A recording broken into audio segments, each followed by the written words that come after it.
Into her. What's she doing this time? Ooh, looks like street interviews. Paimon has a funny feeling that we might be in for an interesting time if we go check it out. Shall we? I see. So you believe that this warning letter was sent by the Phantom Weasel? Absolutely, I've said it before and I'll say it again. The Phantom Weasel never acts as you expect. He must have faked his own death 10 years ago using a body double. Now that he's back, I'm sure the guards who worked on his case back in the day are in for a headache, but however this turns out in the end, the one thing it won't be is boring. Couldn't agree more. As a journalist, I'm gonna get a lot of mileage out of this one. Thank you, sir, for your time. Now, whom should I interview next? Huh? Hey! What a coincidence! Fancy meeting you here. Perfect timing. So, the Phantom Weasel's latest warning letter. What are your thoughts?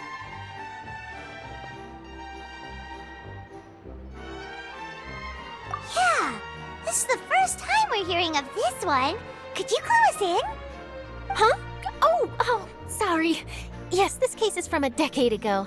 I guess you wouldn't know about it. Well, not to worry. You're in good hands because I'm a professional. The story goes like this. 10 or so years ago, a phantom thief became active in the court of Fontaine.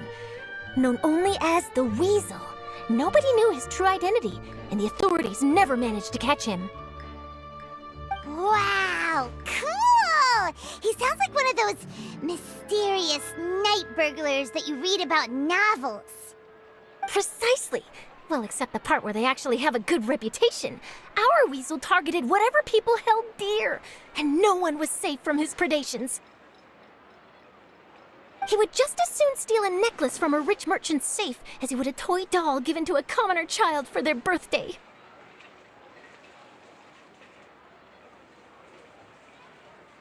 I know. The phantom thieves you read about in novels rob the rich to pay the poor, but this guy did not discriminate. Unsurprisingly, this didn't work wonders for his public reputation. Every man and his dog wanted to see him behind bars. Yeesh. So, did they catch him? Not exactly. There's a good chance that the Weasel would still be at large to this day if it hadn't been for an accident 10 years ago. A magician named Caesar fell to his death in a botched high-altitude escape performance. When the police went through his personal effects, they found a hoard of stolen loot and gadgets used for criminal activities. And that was how the Phantom Weasel's identity was revealed to all. Sure enough, thefts in Fontaine went down after Caesar's death. But today, 10 years on, the notorious thief has once again issued one of his warning letters and pasted it on the gate of the Opera Epiclese for all to see. I had to squeeze through the crowd this morning to get a photo as soon as I heard. Here, it's this one.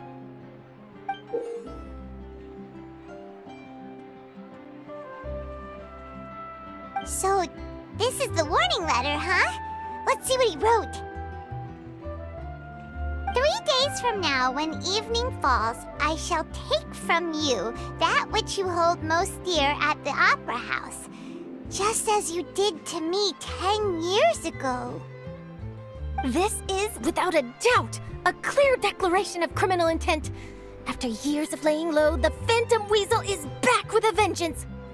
What once seemed like an open and shut case has been blown wide open again. But why has he re-emerged now? And what does he want? I sense an epic scoop, and I'm going for it. Uh-oh. If this anything that other people value, does that mean even we might be targeted? Really? Oh, let him try! In fact, Paimon's gonna eat all her snacks right now! Let's see what he can do about that! Okay, the people have spoken. It's clear that the public are very concerned about the Phantom Weasel's reappearance. Let's see, I've got a photo of the letter, my interview notes. Yep, that should be enough to form the skeleton of my article. It does feel like something is missing, though. Something exclusive. Who should I interview next? I need someone with a more concrete connection to the weasel. Is that who I think it is? Lenny! Magic, magician, Caesar! The Phantom Weasel! That's it! Let's go interview Lenny! You see, the original Phantom Thief Caesar was a magician too! And what do Phantom Thieves and magicians have in common? They both have an air of mystery about them. Perhaps there's a connection there. Are you serious? What sort of a deduction is that? Oh, relax! My journalistic instinct tells me that an exclusive news story is beckoning. Let's go! No time for delay!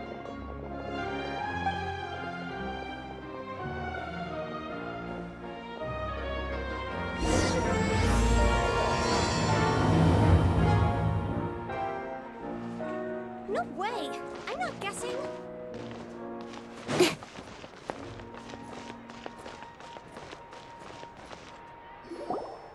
Wow, Mr. Magician! How did you know which card I picked? Oh, it's simple. Come closer and I'll let you in on my secret. Magicians have a special skill called telepathy, which means we can read other people's minds. Really? Then, what am I thinking now? Well, first you need to relax, because I can see that you're clenching your fist in your mind, as if to say, no, I mustn't let him guess it. Aww. And now you're getting a little flustered. You're trying to find a way to empty your mind, to think of nothing at all. But the more you try to hide a secret, the easier it'll come out. You snuck out from home today, didn't you? You told your family a little lie so you could come out and play. You can tell? Oh boy, you really can read my mind. Of course. Oh, and that's the end of my performance. You should really be heading home. Remember to apologize to your family, all right? They must be worried about you. All right, got it. Bye, Mr. Magician.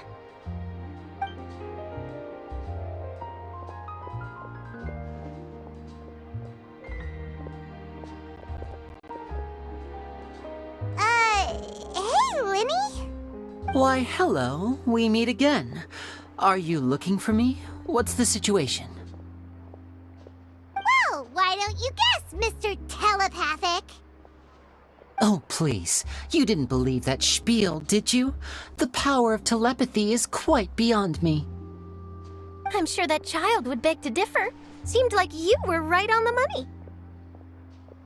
That was nothing more than a little trickery.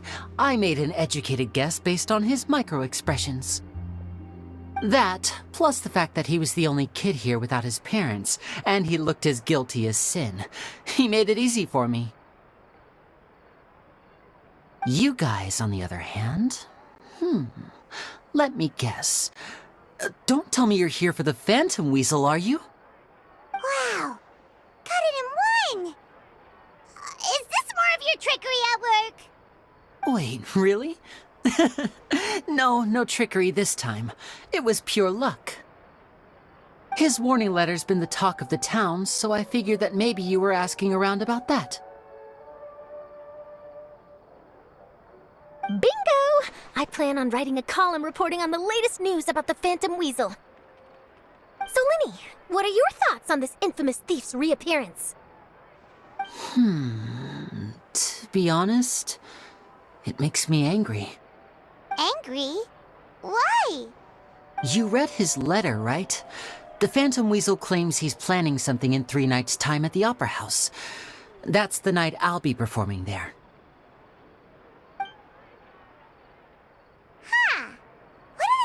chances. Wait a minute, you don't think he's after you, do you?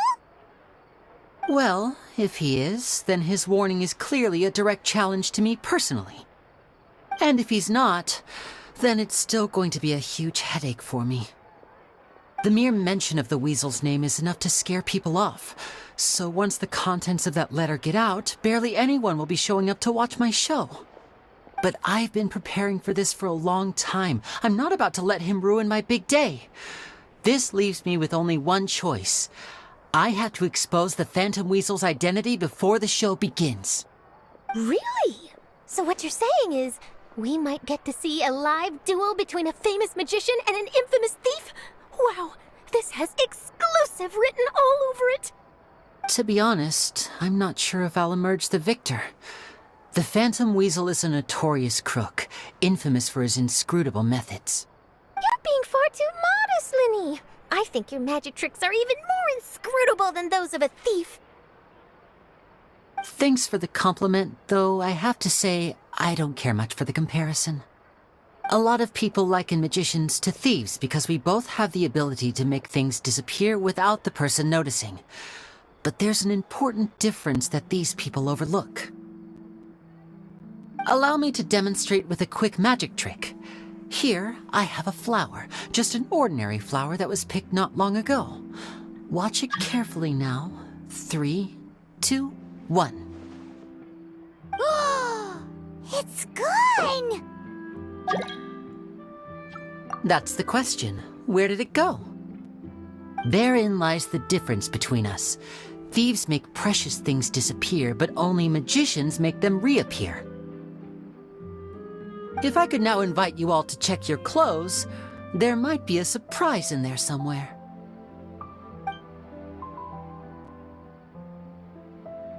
A surprise? Let me see!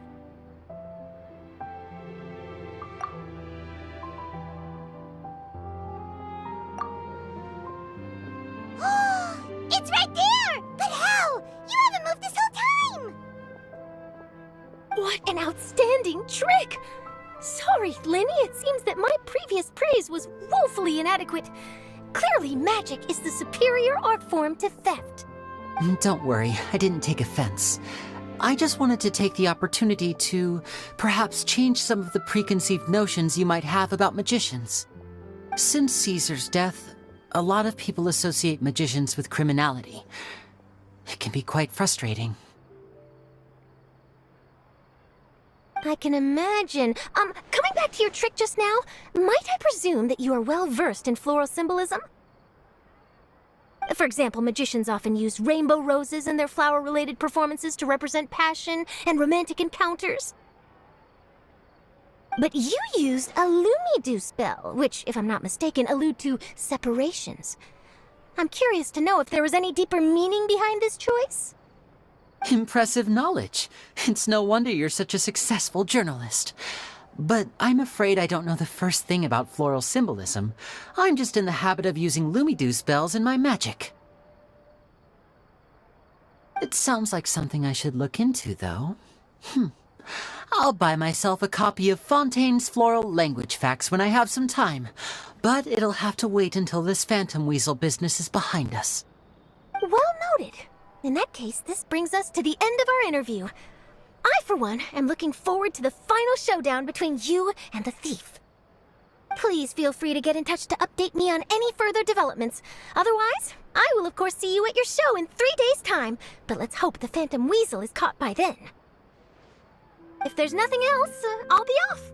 You've given me lots to work with here, and I've got no time to lose if I want to write that exclusive piece. I'll see you all later!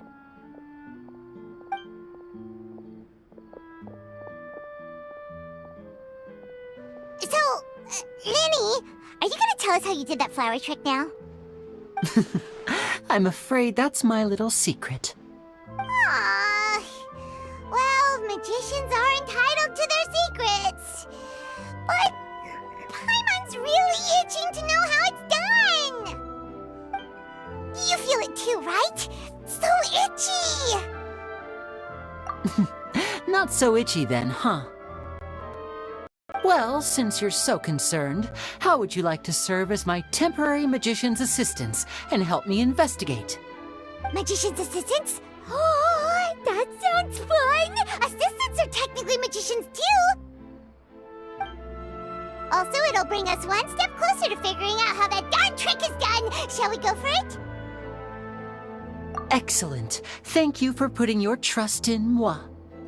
The first thing we need to look into is who Caesar really was. If he truly was the Phantom Weasel, that means that the weasel is dead, and whoever wrote this warning letter is just a copycat criminal. But if he wasn't the weasel? Well, that'll make things more interesting.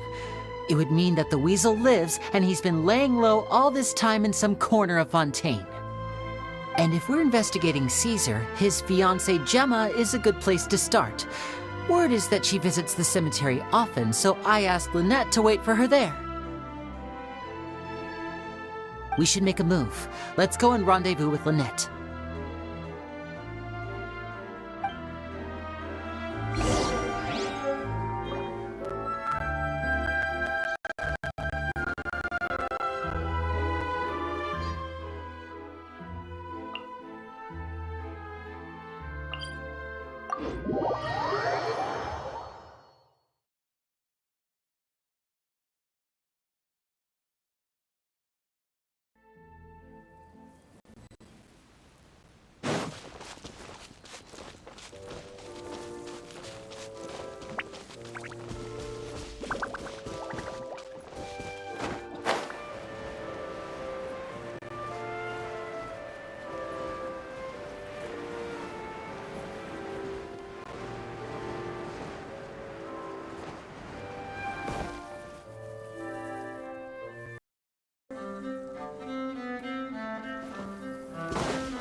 You took your time.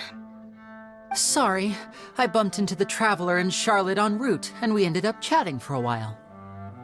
It's been a while, Lynette! We're working as Lenny's temporary assistants in the investigation of the Phantom Weasel.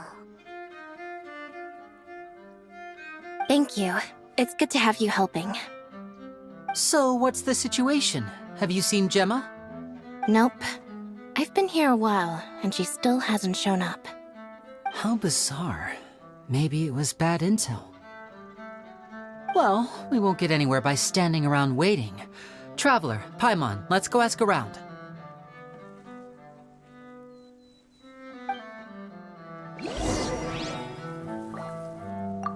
I'll wait for you here and see if Gemma shows up.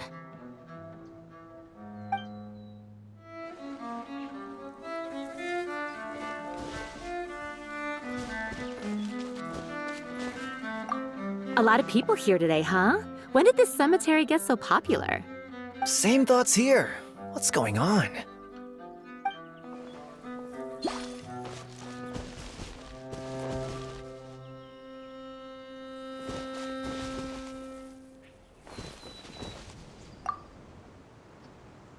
Excuse me, good sir. Do you by any chance know a Gemma? Gemma? You mean Caesar's fiancée? Sure I do. What's this about? I'm just trying to get a hold of her because I need her help with something. I heard she comes here a lot. Yeah, she does. Poor thing. It's no secret why either. She's heartsick. Ever since Caesar passed away, she's been coming here once every week to clean his grave. Often she just sits there in front of his headstone, lost in thought. I asked her what she was doing once. She said she wanted to speak to him again. She knows he's gone and can't hear her from the grave, but she just likes to spend time there, telling her fiancé all about how her life is going. And she's been doing this ever since Caesar passed away?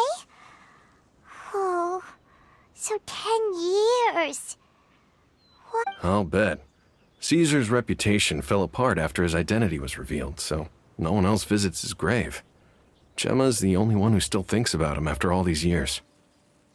I don't know if the mind lives on in the waters after death, but if it does, I'm sure Caesar must be grateful to have someone who remembers him fondly. If I'm honest, I think this is all so unfair to poor Gemma. Her fiancé was a low-life crook. He doesn't deserve someone like her. Anyway, all of that said, she's running later than usual today. Normally, she'd be sitting in front of his grave by now. I wonder if she's okay. Well, that's everything I know, I'm afraid. You might have more luck asking some other people.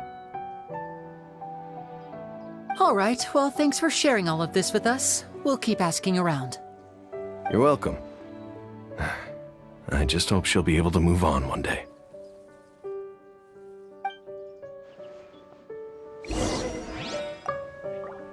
A lot of people find cemeteries bleak and oppressive, but not me. I find the silence gives me a sense of peace, and something about being in the presence of the dead and buried.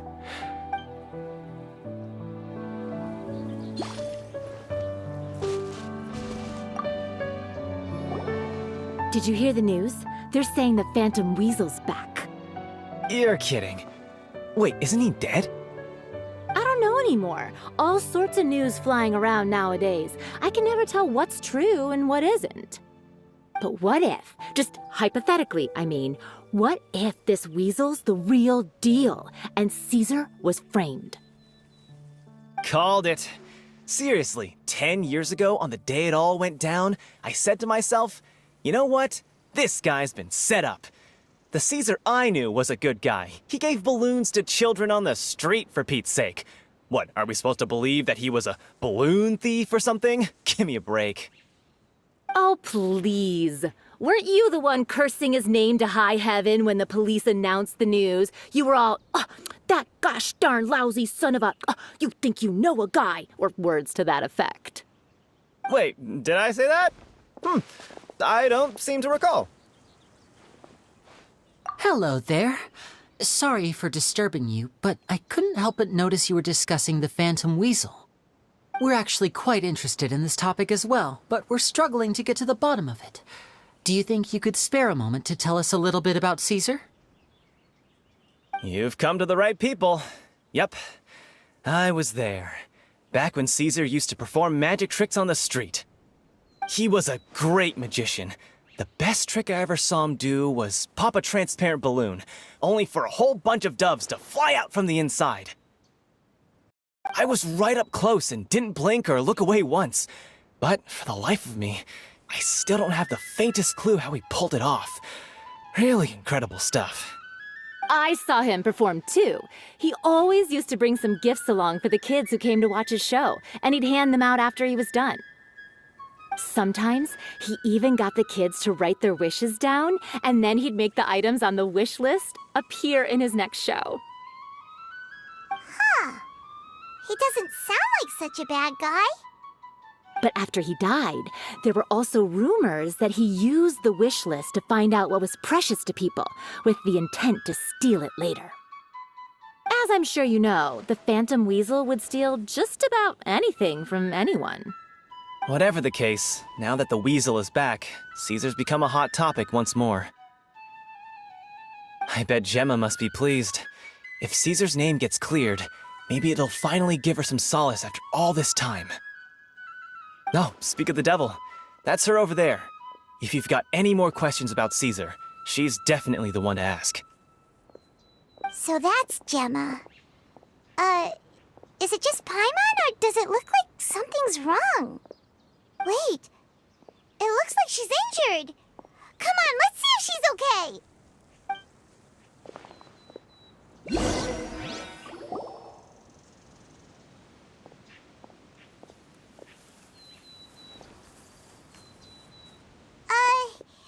Hi there.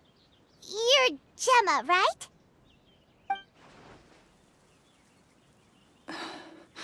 Who's asking? Don't be afraid, we mean no harm. It looks like you're injured. How bad is it? Thanks for your concern, but you didn't answer my question. Who are you, and what do you want with me? My name is Linny, and this is my sister Lynette. My name's Paimon, and this here's the Traveler. We're investigating the Phantom Weasel. The weasel posted a warning letter this morning. If he still lives, that means that Caesar was falsely accused. You knew Caesar better than anyone else. So if you're willing, we'd love to hear what you think about all this. I promise you can trust us. We won't hurt you. In fact, we'll do all we can to keep you safe. I never believed that he was the weasel. Huh. I suspected as much. Okay, so going back 10 years, do you remember anything strange in the weeks leading up to the accident? Did Caesar have a falling out with anyone, for instance? No, not that I know of. Got it. All right, sorry for disturbing you. If you don't have any more questions, please leave. I want to be alone with him.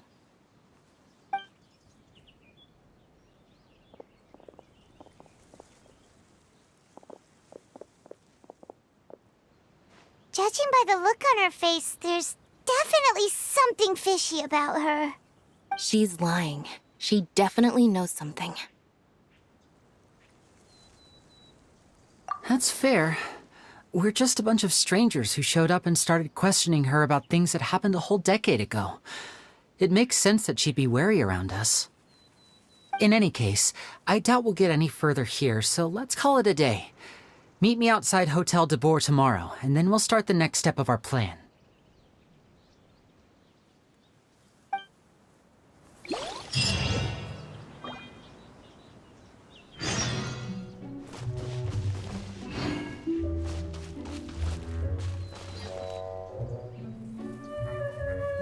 Gemma's hurt, you say? Now that you mention it, I did see her getting into a heated argument a while back. Maybe someone who hates Caesar was taking it out on her. People can be unbelievable sometimes.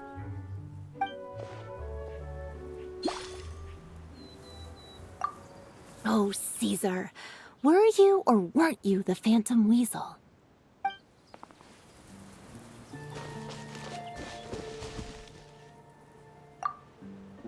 A lot of people find cemeteries bleak and I find the silence gives me a sense of peace.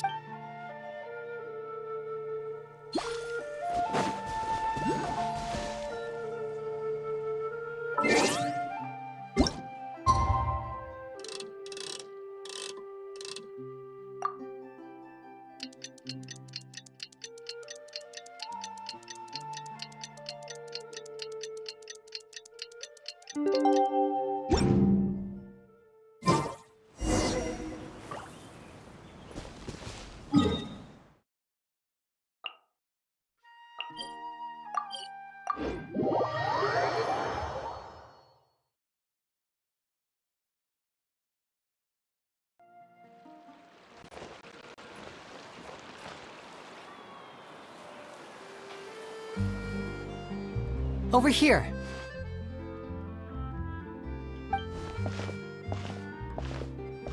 Lynette's not joining us today? I've had her follow Gemma and see if we can make any inroads with her. They should be at a cafe right now. Still, I don't think that Gemma's likely to open up to us. So, we need a contingency plan. Today, we'll be looking into a guy named Lorenzo, Caesar's former pupil and assistant. When Caesar passed away, all the stolen goods discovered in his home were confiscated and returned to their rightful owners. But Lorenzo was the only one privy to all his magic secrets, and he inherited his craft.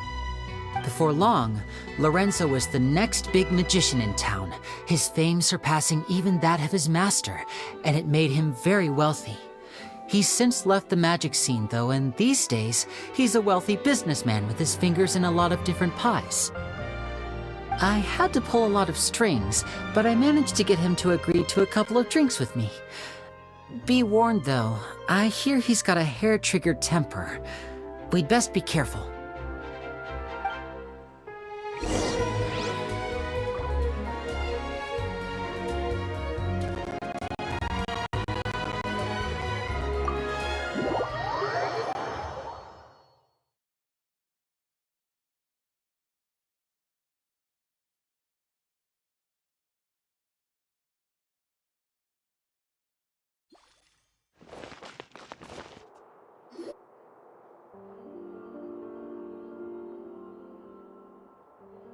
You neglected to mention that you were bringing 2 other people with you.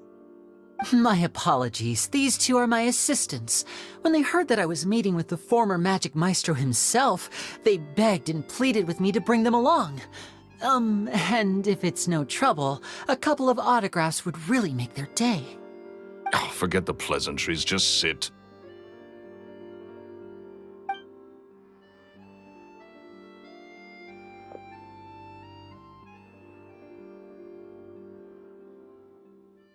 Get a load of this guy.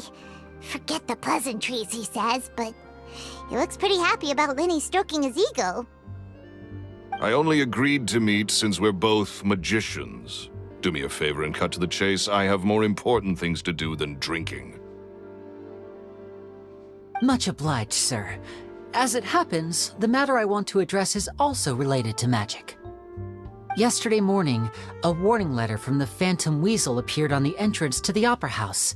He claims to be planning something for the same evening that I'm scheduled to do a magic show there. As such, I believe that I may well be his target. I have to get to the bottom of this to ensure that my show can go ahead as planned. Naturally, any investigation into the Weasel starts with a few questions about Caesar, who... What is there to investigate? Caesar was the Weasel, and he's been dead for 10 years. So what if some sick creep thought it'd be funny to write a warning letter? It changes nothing. Are you trying to tell me you actually bought it? Please, sir, no need to get so worked up. I do concede that a copycat is but one possibility. Possibility? It's a fact, Linny. Look, my patience is limited, so listen carefully while I'm still willing to put up with you. The Weasel is dead. Period.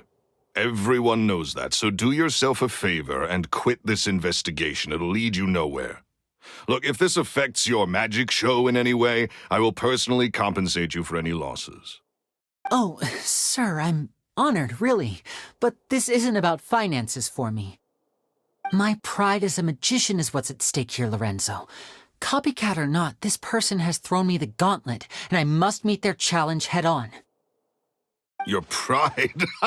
Don't mince words with me, boy. Just tell me, what exactly are you seeking to do? I want to find out the Phantom Weasel's true identity.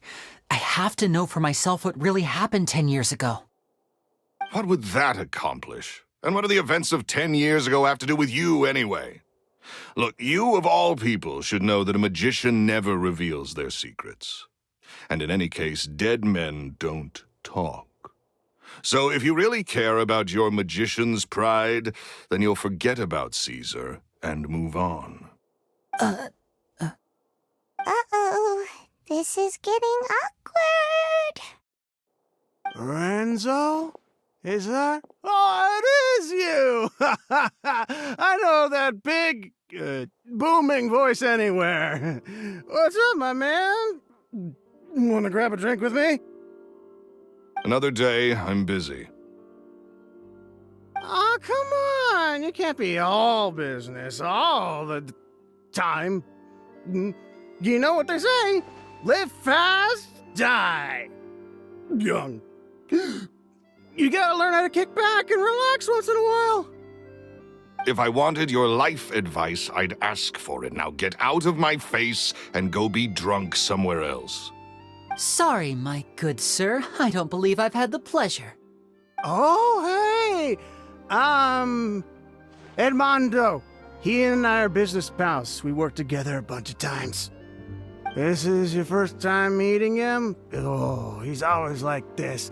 Foul-mouthed and hard-nosed. Never heard a kind word out of this guy the whole time I've known him. And he wonders why he can't get a girlfriend, despite being, what, pushing 40, 30-something? Anyway, point is, a lot older than when he first got rejected by the girl he was into. And he's still into, from what I hear. Shut up and get out of my face. Another word out of you and you can forget about doing business with me ever again. Do I make myself clear? Sorry, I may have had a little too much to drink. All right, I'm gonna leave. Don't work too hard.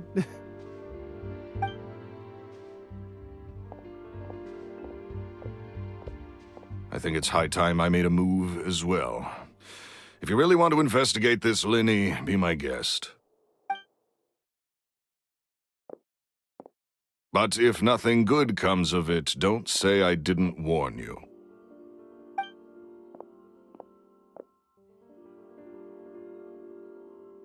Well, that fell to pieces in a rather spectacular fashion. Any thoughts? Totally. And what was all that about compensating you for your losses? Why would someone you just met make an offer like that? He's gotta be hiding something. And not like Gemma. She was a little suspicious, but this guy's definitely covering something up. I think so too. We need to look into Lorenzo more closely. That guy Edmondo seems to know a thing or two about him. He only just left. Let's see if we can catch up with him.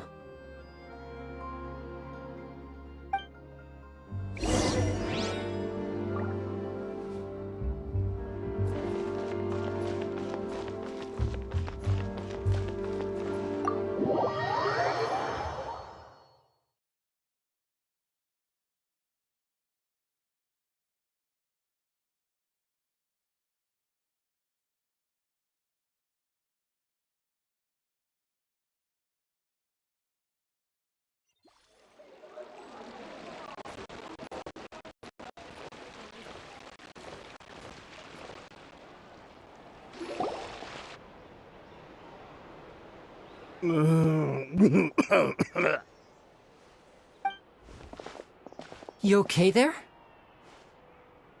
Who are you? Oh, it's you guys. Don't worry about me. I must have had one too many. I just need to ride it out. I said way too much back there, didn't I? Yeah, I nearly talked myself into complete financial ruin. Note to self, no more drunken chats when Lorenzo's around. So, he was serious about threatening to cut you off? Ugh, Paimon knew he was a bad egg! Hey! Keep your voice down. Don't go prying into Lorenzo's personal affairs. Bad things happen to people who ask too many questions, or make an enemy out of him. What kind of bad things? Don't even ask. I'm sorry, I'm gonna have to cut this conversation short. I'm not crossing that line again. And take it from me, trouble with Lorenzo is one thing you don't need in your life. You saw him flare up back there. I don't know what you said to him, but clearly it touched a nerve. That's not a good sign. You're too young for this. Don't get in over your head. I'm leaving.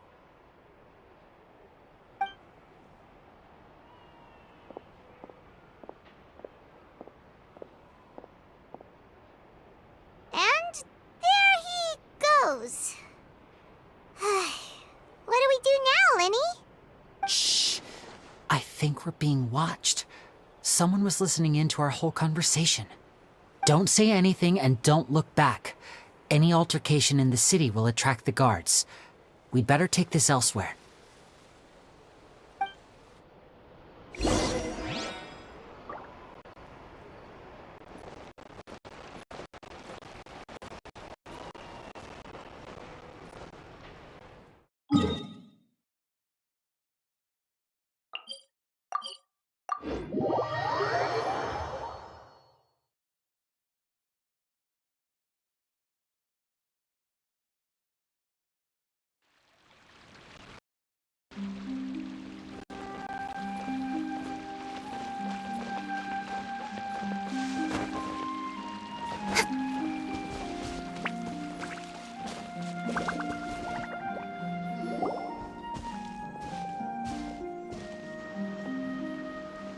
You followed us a long way.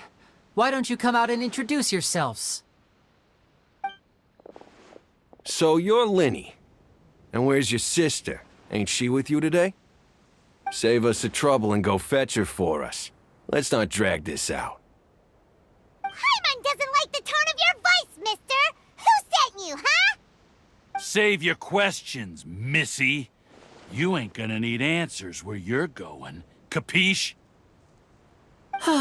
Looks like we can't avoid this fight. Now, I'm not the strongest fighter, so I hope you're ready to back me up. Don't worry, we got this!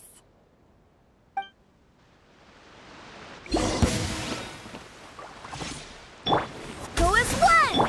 One with the... Let the mighty be humble. Bow your head.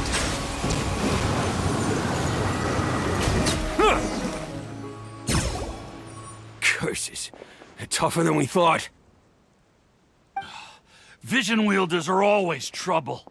Intimidation ain't gonna work like it did on the lady. Come on, let's scram! Hey, wise guys! We ain't through with you yet! Oh, they got away! Did you catch what they said just before they left? Something about intimidating someone else.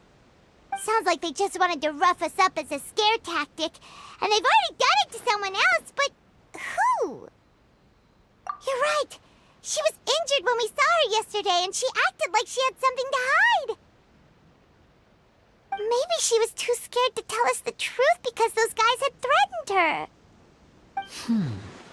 Well, if that's the case, she should be more willing to open up to us once she learns that those thugs won't be bothering her anymore. Let's head back to the cafe and see if we can get any information from her.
Gemma? You again. What is it this time? We just ran into the men who've been threatening you, and we gave them a taste of their own medicine. So, you can relax now. We're here to protect you. What? Why? I didn't tell you anything. Why would they come after you? Sounds like they're no strangers to you. That's putting it mildly. I know them all too well, and I hate them with every fiber of my being. It's been 10 long years, and still every time I try to look into Caesar's death, they show up and warn me not to do anything stupid. How do I know I can trust you? Do you really think you can get to the bottom of it all? And why are you doing this? I'm afraid I can't reveal all the details just yet, but I can promise you this. I will expose the Phantom Weasel's true identity. Because you see, this is a personal matter of the utmost importance. I give you my word. Trust me. Okay. How can I help you? I've heard that Caesar used to have a magic workshop where he kept a lot of his personal effects. If possible, I'd like to take a look at them. Do you know where it is? The Fleuve Sonde. But the place was sealed up by the police after his death, and no one's been there since. I also know that the Fleuve Sonde is dangerous territory. Lots of hostile groups lurking around. If you're serious about going there, Please be careful. Understood. Lynette, you stay here and take care of Gemma. Don't let her come to harm. Got it. But if I'm staying here, I'm ordering dessert. I mean, bon appetit. But stay sharp, too. They're likely to come for you while I'm away. Okay. All right. Power saving mode off. I'll start taking this more seriously now. This coffee smells as good as Whatever you do, please be careful. If anything happens to you because you're investigating Caesar, I'll never be able to forgive myself. With me here, nothing will happen.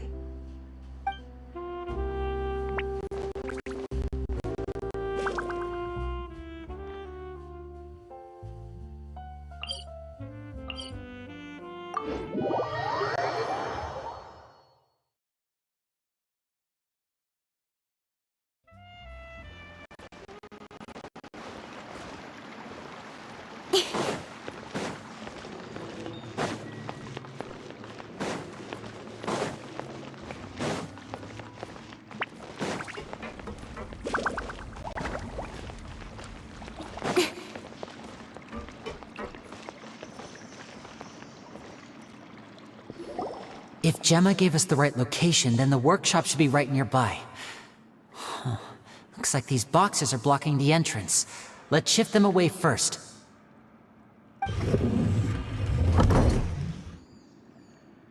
There we go. It should be just down here.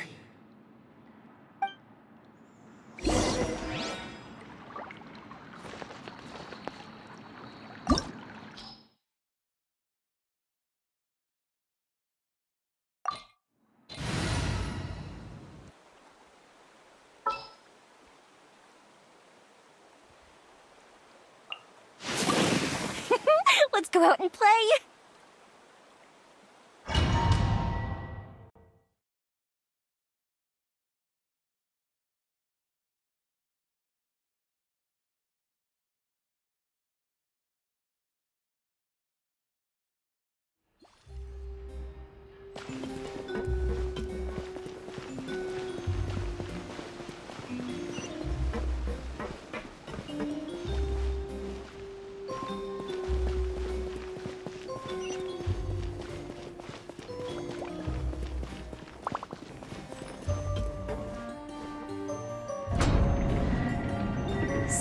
This was Caesar's workshop. Nothing suspicious here, just normal magic props. Let's head in further.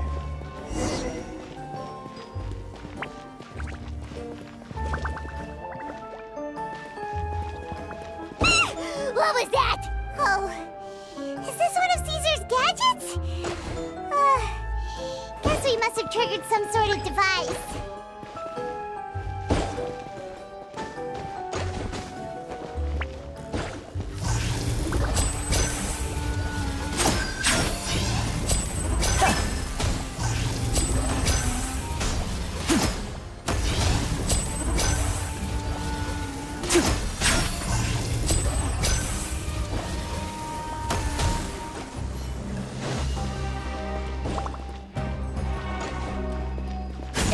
Voila!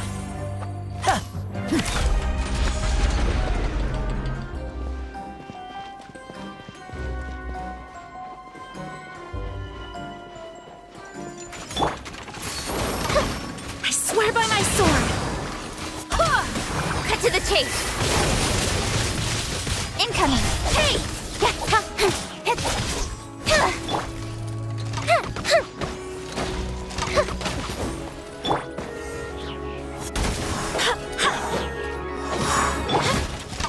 Fire hazard! Step right up! Whoa. Look. The doll in the box is glowing.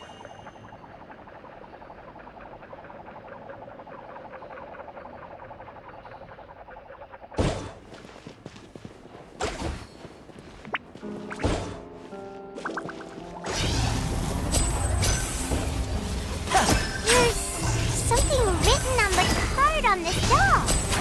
Let's take a closer look.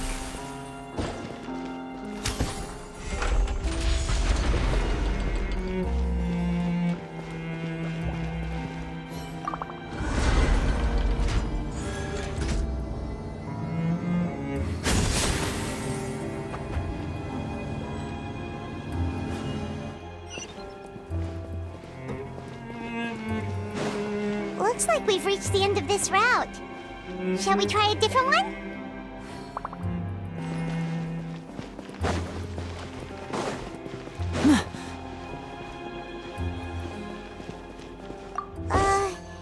These magic boxes are moving. What do we do? One of them looks different from the rest. Let's investigate.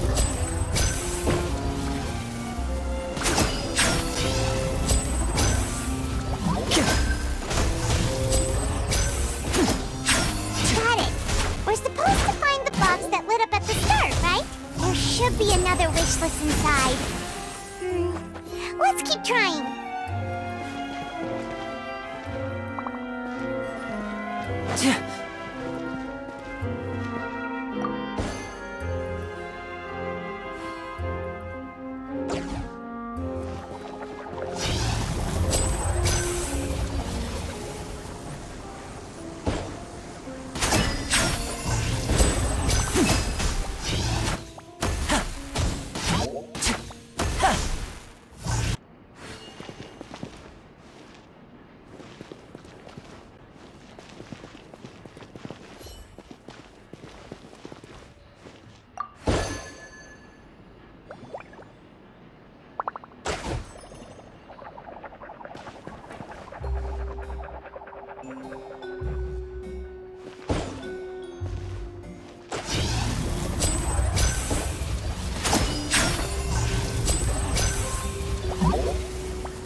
Now disappear!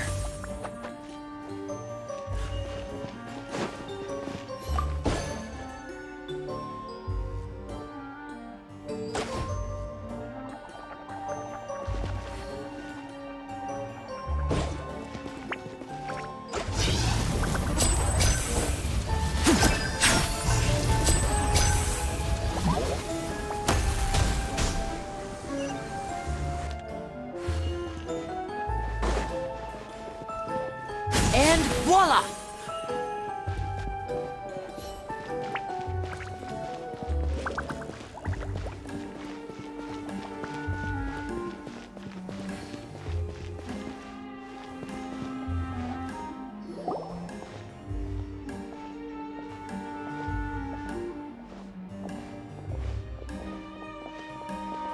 That's weird.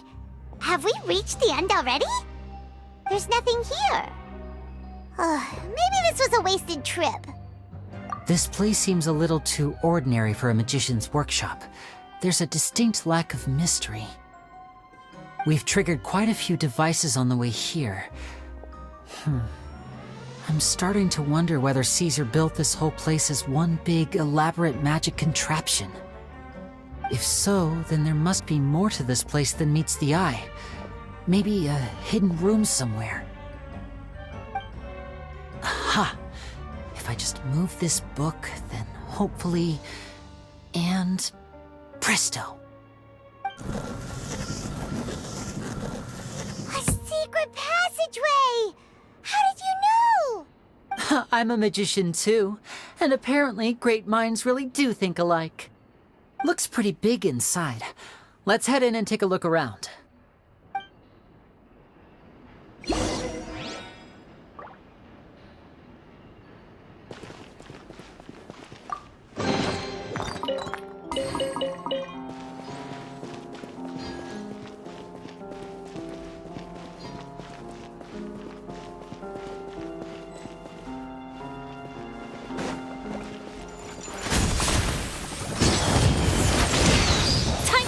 Show.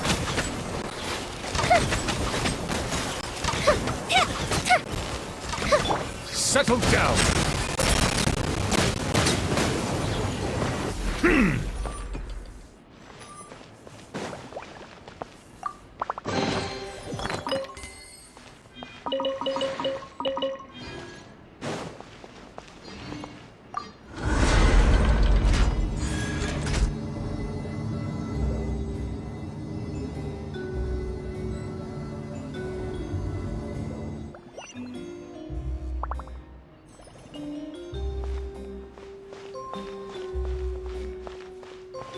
Bow your head.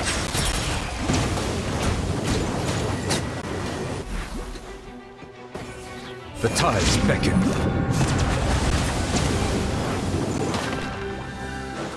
Silence!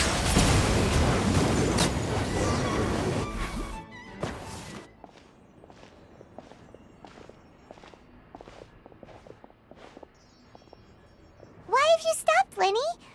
Is there some device in that box? Huh. It just looks familiar somehow. Let me check this out for a second while you guys go on ahead. If anyone makes a major discovery, let's rendezvous here. All right, see you in a bit.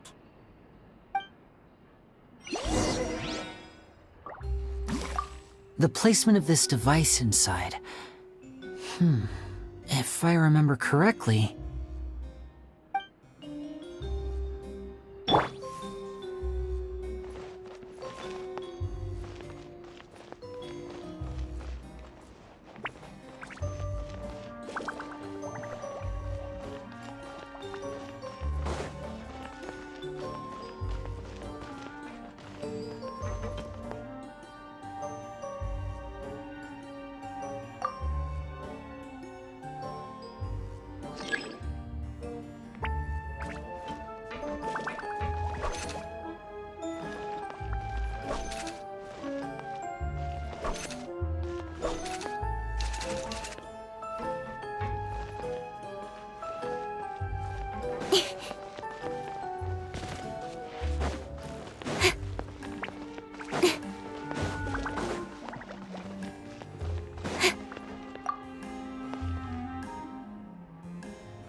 Seems like we can't step on the same tile twice.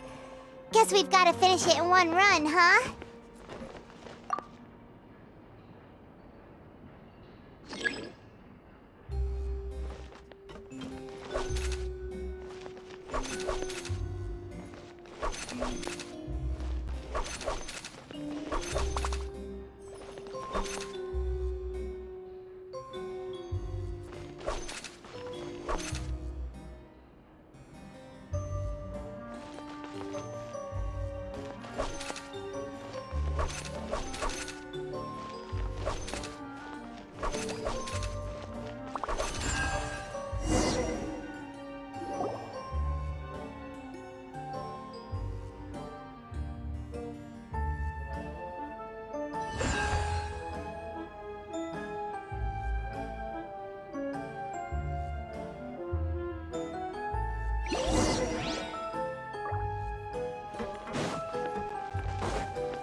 Wow!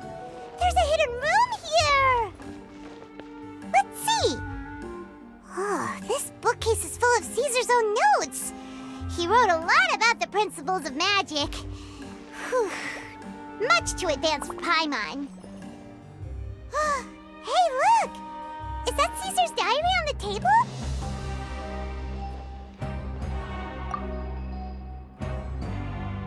This book's thick as a brick!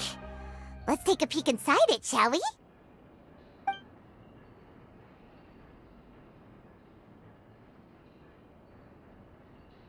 At one of my shows a few days ago, a child asked me how I pulled candy out of my hat. As a joke, I told the kid that the hat has a built-in wish-granting machine. Next thing I know, today a whole bunch of kids were pestering me to pull all sorts of things out of the hat. So I told them another white lie. The machine needs time to power up, but in the meantime, you can write your wishes down. Well, they took me up on that offer, enthusiastically. As I write this, I've only just got back from running around all over town, buying the things they wanted. Boy, I wound up saving very little this month. But that's not a major issue. I now have a bigger problem. How am I going to hide all these things inside my hat?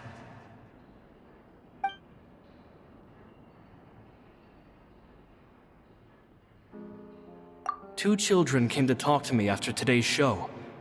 I don't know why they were out on their own. They looked much too young to be unsupervised. I do hope they got home safely. Anyway, they said that they wanted me to teach them how to do magic. It's not uncommon for children to ask this, of course, but I've never seen any of them as serious about it as these two. I told them that learning magic is very hard work, but that didn't faze them at all. It's like they already knew. They seemed so committed. I couldn't turn them down.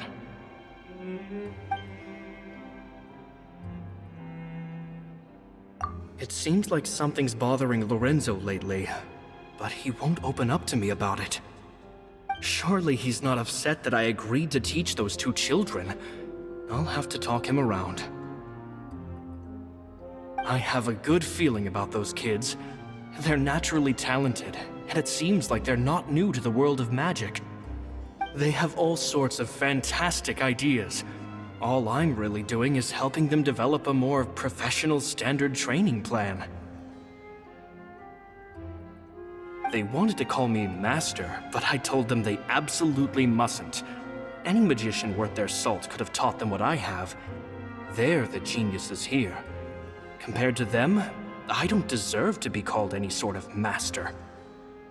With time, I have no doubt that they could become far greater magicians than I. My only concern is why they're so mature for their age.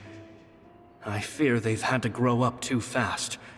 I don't dare to imagine what they must have been through. Gemma thinks so too. She doesn't like being around them. Says that their eyes are too piercing. They don't bother me, but then again, I've never been the sharpest tool in the shed. It's nearly time for me to go on tour. I asked the two kids if they'd like to come with me, but they shook their heads. I once overheard them talking about their father and their mission. Sounds like their parents have other plans for them.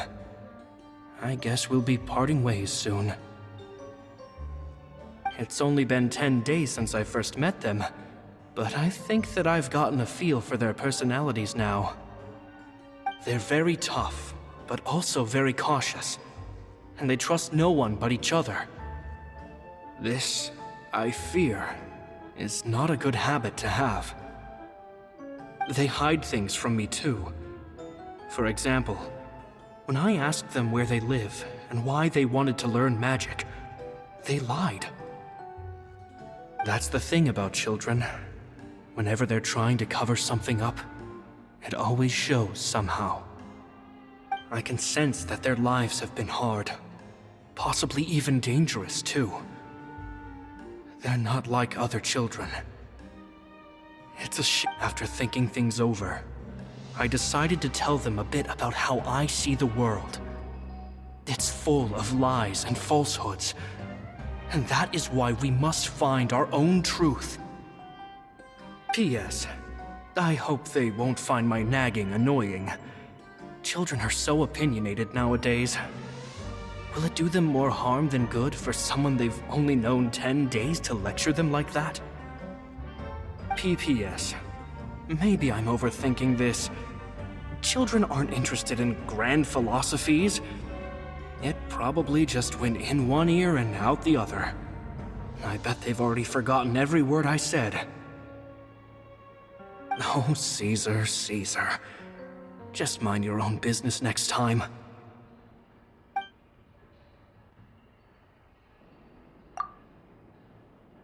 Two magic geniuses with a father and a mission, huh? Sounds a lot like he was writing about Linny and Lynette, don't you think? So did they meet Caesar when they were kids? Let's go ask Linny!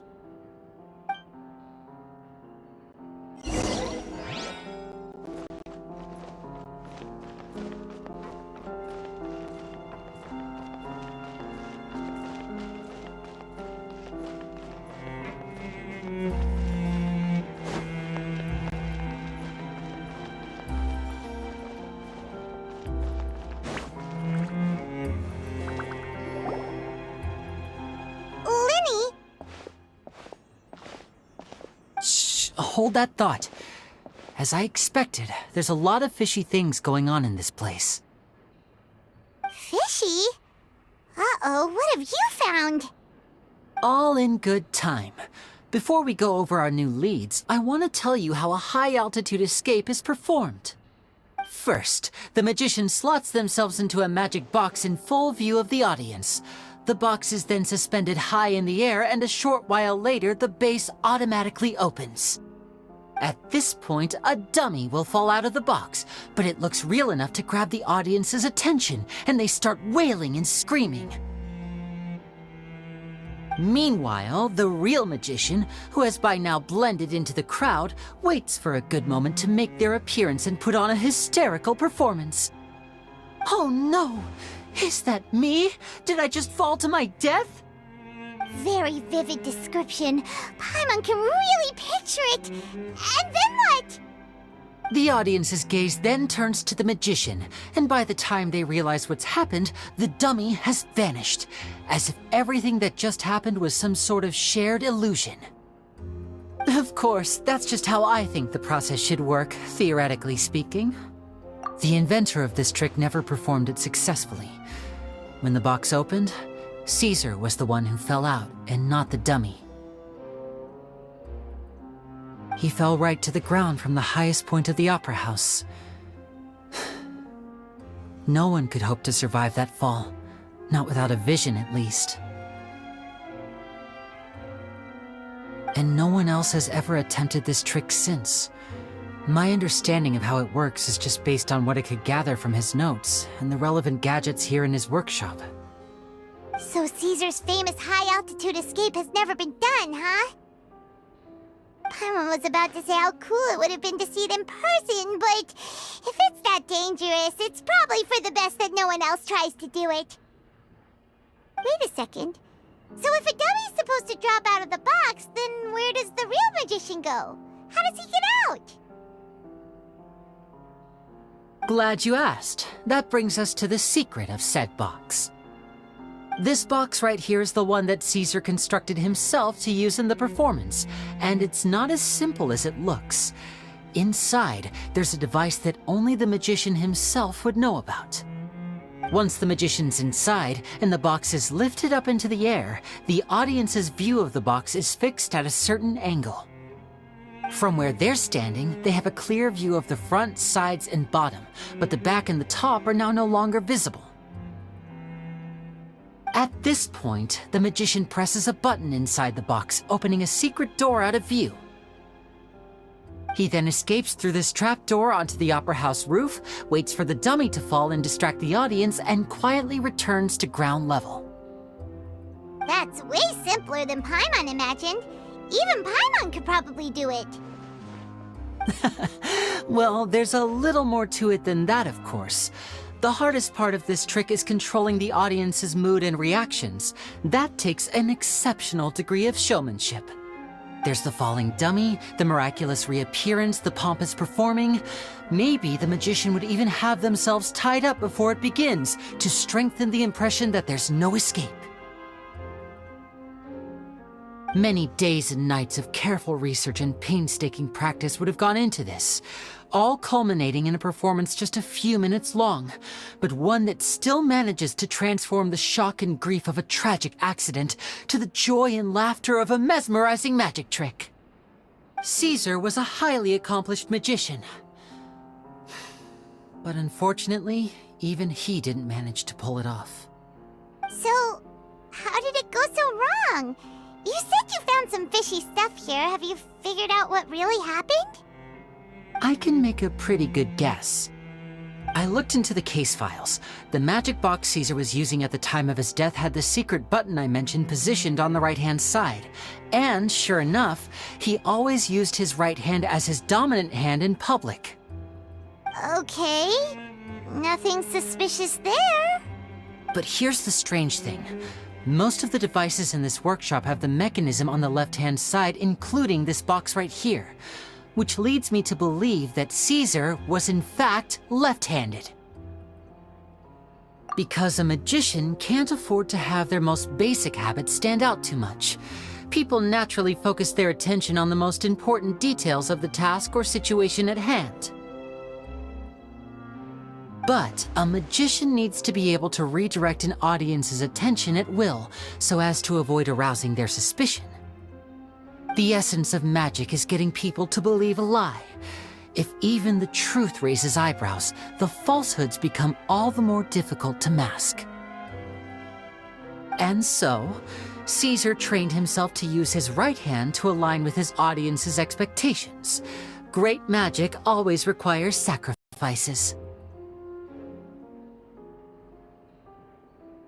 But in his most stressful and nerve-wracking moments, and when no one was watching, reflex would kick in and he'd use his left hand.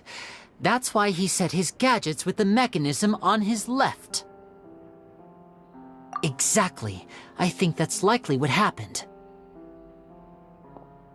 Caesar would have been under a lot of time pressure during the escape. He'd have had mere seconds to open the hidden compartment, retrieve the dummy, then open the secret door and make a swift escape.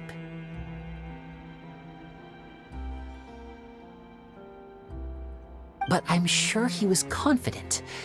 He would have rehearsed countless times to the point where it was second nature. He'd barely need to think about what he was doing because muscle memory would guide him through. So he opened the compartment, took out the dummy, checked everything was in order, and then went to leave. With his left hand, he reached for the button, and suddenly, his heart skipped a beat. It wasn't there. Much like when you reach for your keys but find your pocket empty, his mind needed a moment to process what was going on. Instinctively, his left hand would keep feeling around for the missing button, maybe for another second or two, until the bottom of the box gave way. With the stakes being as high as they were, just a 2-second delay cost him everything. The authorities would find nothing suspicious and conclude that his death was due to his own error. When in reality, someone switched the boxes, and they did it to murder him. But how would they be able to make the switch without being noticed? That would be... It would have to have been someone who knew that he was left-handed, and who could move his props around without arousing suspicion. Someone who was always by his side. Isn't that right, Lorenzo? You just couldn't let sleeping dogs lie, could you? There's not a lot of people who'd go to all this trouble for some magician who died 10 years ago. I didn't want to have to do this, you know. Silencing you the hard way just creates more problems for me to deal with. But I gave you your chance. I hoped you'd do what's good for you and back off like the lady, but you disappoint me. You mean Gemma? So you are the one who's been threatening her! Yes, although however stubborn she might be, she was never much of a liability. But you people, you never even knew him, but for some reason you just wouldn't drop it. Which is why you can't leave this place alive. Take them out, and make it quick. Do your worst!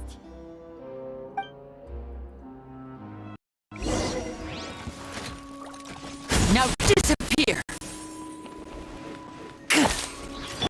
Here come the fireworks! The fuse is lit! Nowhere to hide. Don't blink!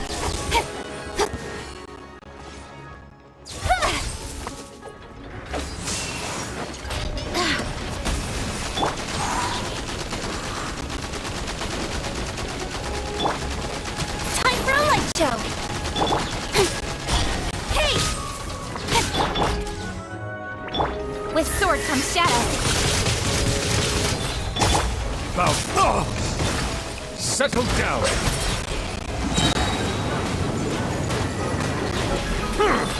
Let the mighty be humbled.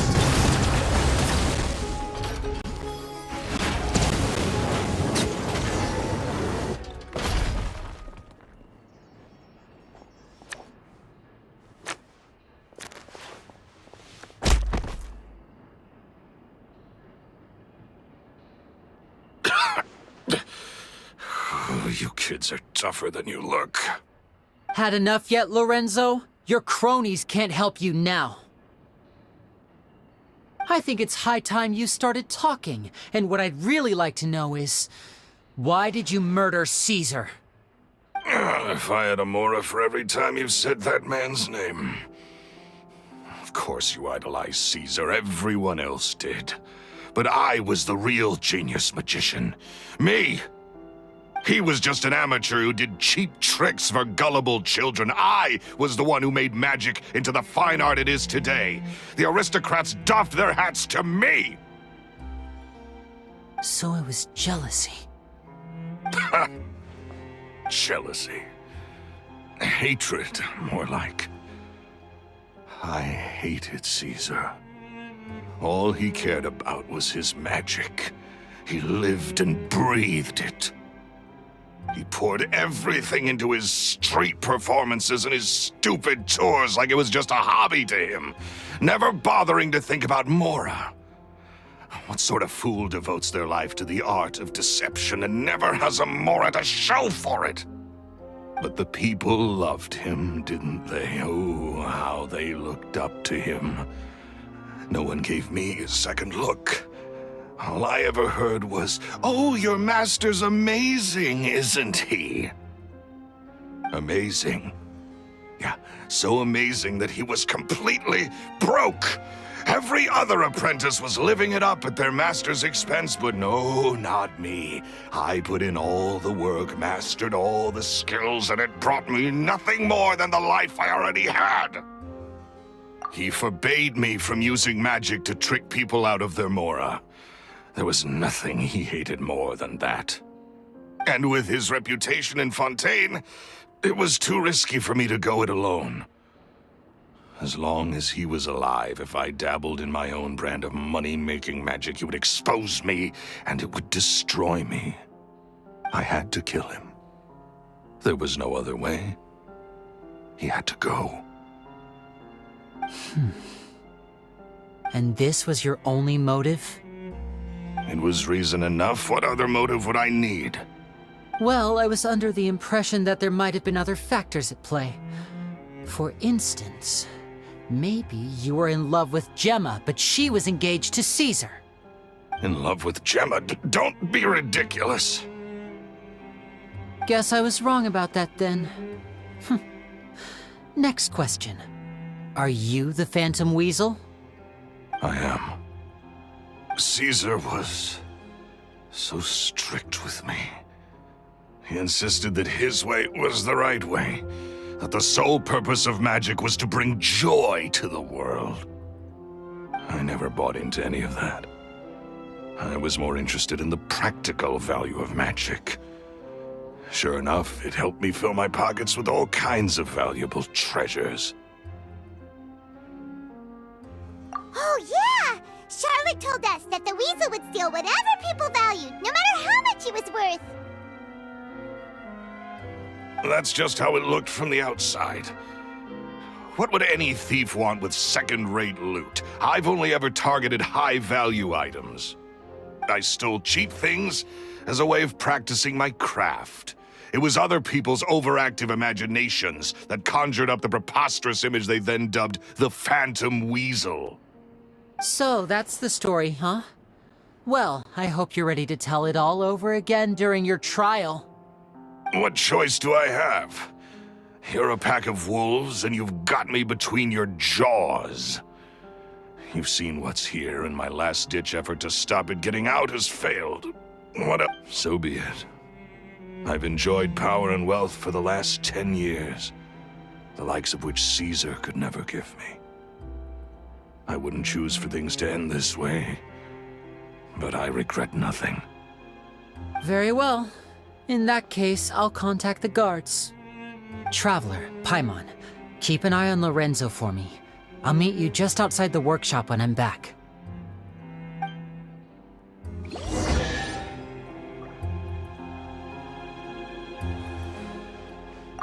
At least I can finally stop looking over my shoulder now.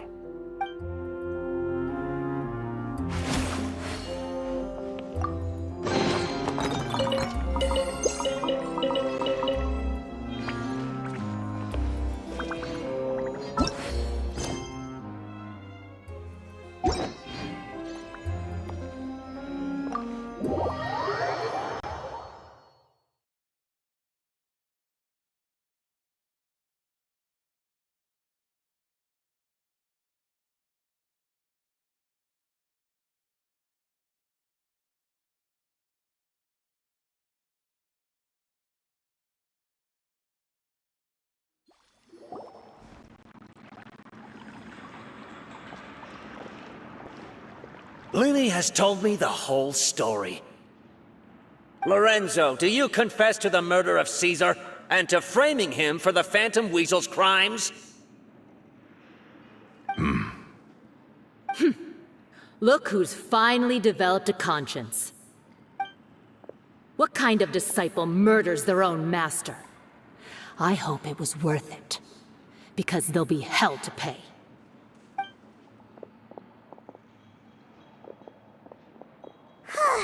Looks like it's all over. What should we do next, Lenny? Should we start preparing for your show? Let me think. Let's rendezvous with Lynette and Gemma first. With Lorenzo in custody, Gemma will no longer have to fear for her safety. Good point. We should go tell Gemma the good news right away. It'll give her some peace of mind for sure.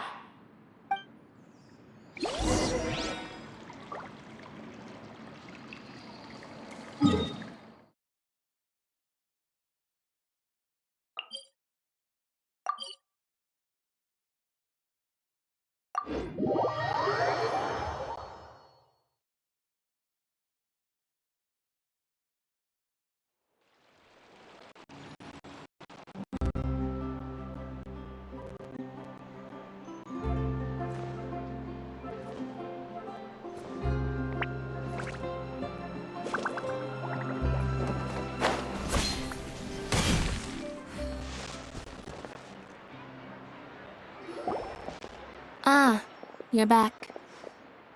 You were so quick. I've only just finished my third dessert. Your third? Lynette, come on, we've talked about this. Everything in moderation. You're not gonna have any room left for dinner now. It's fine. I'll shift to exercise mode and jog off the excess sugar. That's besides the point. Well, it's done now, but try to eat a more balanced diet in the future. Point taken. Did everything go okay? Of course! Lorenzo was no match for us. The guards are taking him into custody as we speak. Gosh, that's amazing. I'm sorry, I still didn't know if I could trust you, but now it seems I can. I had my suspicions about Lorenzo, but I... It's okay, we understand. He did threaten you. My mom would find it hard to trust strangers in your position too. But you don't need to be scared anymore. Everything's gonna be okay. Sorry. Sorry. My emotions are all over the place right now. I've been waiting for this day to come for so long. I always wanted to report Lorenzo. He took all of Caesar's property, which I found suspicious, but I had people watching me all the time, so I couldn't risk looking into it. I was so afraid. I was scared he'd do something terrible to me, and then no one would be left to visit Caesar's grave. So I never had the courage to speak out. Thank you all. Truly. Thank you so much.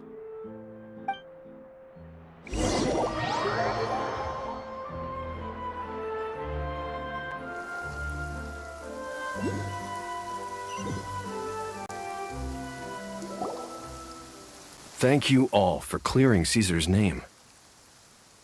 I never would have guessed that Lorenzo was the real Phantom Weasel.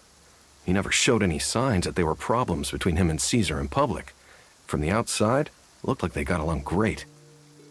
And to think that lowlife's been living life to the fullest all this time, while Caesar's name was getting dragged through the mud. It's a travesty. At least his soul can finally rest in peace now, thanks to your efforts. If only I'd realized before it was too late. Don't blame yourself, Gemma. This isn't your fault. Yeah, you still have the rest of your life to live. Caesar wouldn't want to see you spending it feeling guilty. Cheer up, Gemma. My brother's doing a magic show at the Opera House tomorrow evening. Would you like to come along? It might raise your spirits. This show will be a special one. We're holding it in Caesar's honor. In Caesar's honor? Really? Oh, thank you. I'll be there. Great. We'll see you tomorrow evening. Traveler, Paimon, don't be late. Don't worry, we'll be there. No way are we gonna miss out on a free magic show. Wait, Paimon feels like we're forgetting something. Oh yeah, Caesar's diary! We never found out if the two kids Caesar taught magic to were Linny and Lynette or not. Linny changed the topic back in the workshop, so we didn't get a chance to bring it up. Oh well, guess we'll just have to ask Linny tomorrow evening. I've spoken many choice words about Caesar over the years. I'm so ashamed of myself now. He was such a good man.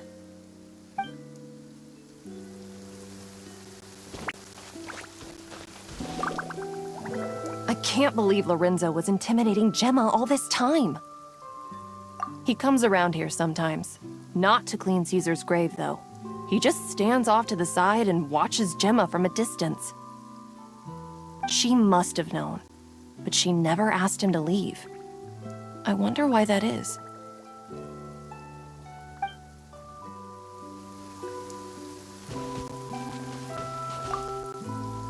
It may take some time, but Caesar's reputation will be restored now that the real culprit has been captured. Looks like Gemma chose a good man after all.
Don't blink!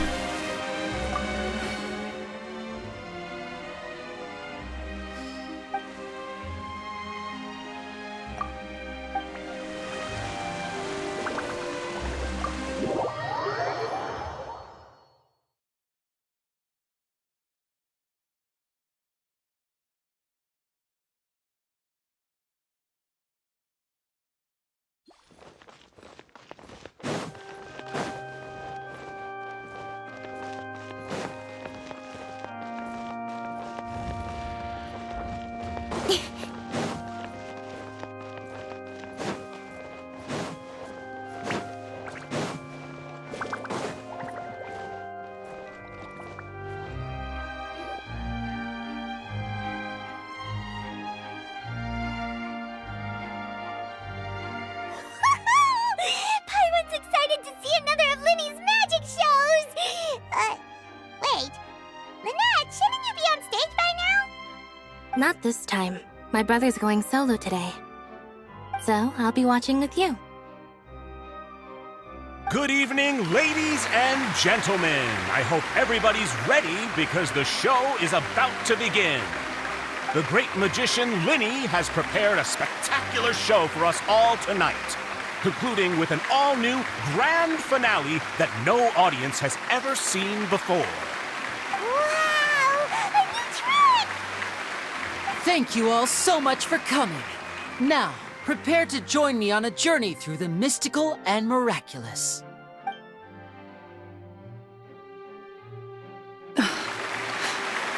Exciting stuff, isn't it? Yes, it's just... It reminds me of him. No wonder. Caesar was a famous magician too. So, how did you two first meet, Gemma? Well, I was out on the street once, and I saw him performing for little children. Children love magic, because they're willing to believe in things that can't be rationally explained. Caesar had this amazing way of bringing them into a dreamlike world. And somehow, I felt drawn to him too. So I went up and asked him to do a trick for me. Aw, that sounds so romantic. What trick did he do? It was with a flower. He took it in his hand, snapped his fingers, and it magically appeared on my head. I was so happy that day. No one had ever given me a flower before that. Oh, that's so cute! Actually, now that you mention it, Linny's done that one before. Is that right? Then I suppose he's a romantic at heart, just like Caesar. So let's treasure the time we have with him. After all, you never know when the people dearest to you might be gone. That's right. It's all over now. Paimon doesn't really know how to comfort you, but at the very least, no one's gonna be intimidating you from now on. You can breathe easy at last, right? Right. Yes, you can breathe easy now, Phantom Weasel. See? Even Lynette says... Wait, what? The Phantom Weasel? Lorenzo escaped? Where is he? What do you mean, Phantom Weasel? As Linny once said, a performer's job is to commit fully to their role and put on a flawless performance for their audience. But once the bag of tricks is empty and the curtain falls, it's time to end the show. The spotlight is no place for someone with no more cards up their sleeve. It's been 10 years, Gemma. Aren't you tired of the grieving widow act? I think it's time to put an end to it. What are you talking about? Paimon doesn't like this riddle. Traveler, Paimon doesn't like where this is going. Come on, say something! Ladies and gentlemen, I hope you're all enjoying the performance so far. There will now be a brief intermission, after which Linny will perform the most electrifying act of tonight's show. The final performance will take place outside of the Opera House, so please make your way outside in a calm and orderly fashion. The Phantom Weasel never did like public places, did they? Don't worry, this place will be quiet soon. Let's talk somewhere else for now.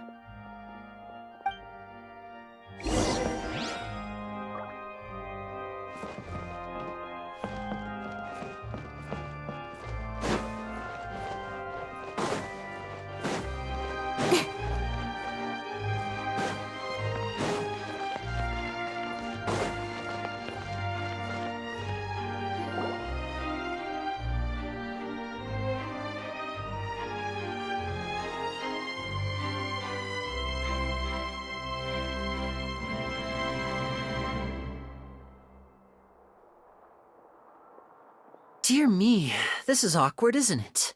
And unfortunately, I'm all out of gadgets, so I'm afraid I can't do any tricks to liven up the mood.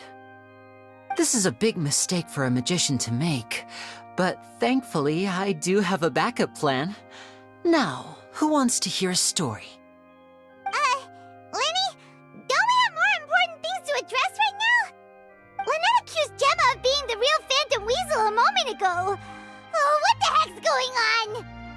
All in good time.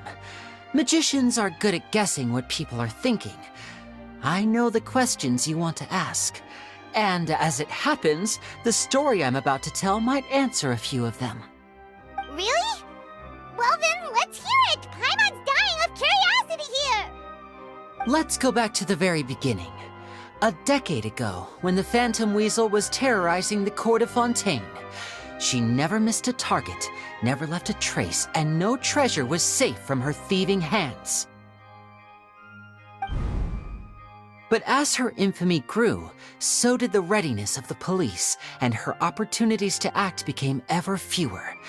Every day, she ran the risk of being exposed for who she was. Of course, she could not simply take this lying down, and before long, she found her ticket to freedom. She would create a scapegoat, a false weasel to close the chapter on her behalf. After weighing her options, she set her sights on a renowned magician, Caesar. After all, magic and theft shared enough similarities for people to buy the story when the truth came out. So then what?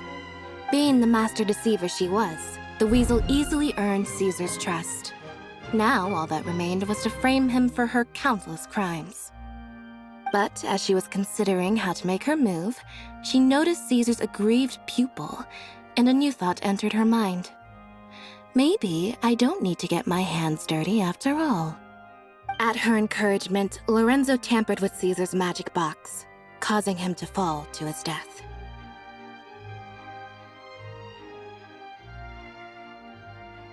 Afterwards, Lorenzo seized his master's property, and the weasel set about tarnishing Caesar's reputation. Two co-conspirators committed the perfect crime.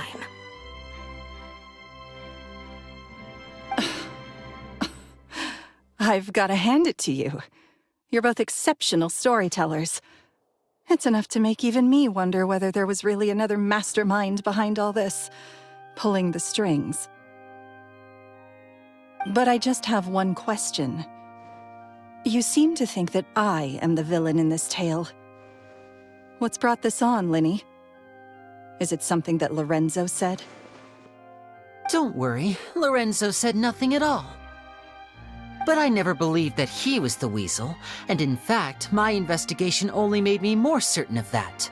He was too forthcoming with his confession, as if there was something else he was trying to hide. How disappointing. So you'd sooner trust Lorenzo than me, even without a shred of evidence? A magician is an expert at playing the audience to get the result they want. And I have no doubt that you, Gemma, are equally talented in this regard. With a little help from Lorenzo, you put on a very convincing performance. The lovesick fiancé, whose devotion to her betrothed is unshakable, even under threats of violence. Caesar was maligned and hated by all for 10 years, but you? Everyone sympathized with your plight. Who would suspect for 1 second that the lovely young lady always seen weeping in front of Caesar's grave was actually the mastermind behind his demise? No, not that poor lady. Perish the thought. Wait, so you mean the whole intimidation thing was just a hoax? Gemma and Lorenzo were both in on it? But why would Lorenzo agree to that? And why didn't he sell her out even at the end instead of admitting to being the weasel himself? Yes, why indeed? Maybe Gemma herself could enlighten us on that question. Well, Linny, if you're so confident in your version of events, then I think the answer should be obvious. Having killed Caesar with his own hands, Lorenzo was plagued by overwhelming guilt. Revealing the Phantom Weasel's true identity would serve no purpose. But if the weasel remained free, then she could take care of Lorenzo's loved ones. An excellent answer, though sadly a little dull. Is that right? Well, don't let me bore you. If you'd care to change the topic to something more interesting. As a matter of fact, there's one thing I'd really like to understand. Why would the real weasel have targeted things that only have value to other people? Could you shed any light on that? Of course. After all, we're just telling stories here, aren't we? If I had to guess, I would say that the real weasel must have had a terrible childhood. Left to fend for herself after her parents died young. Betrayed, scorned, beaten.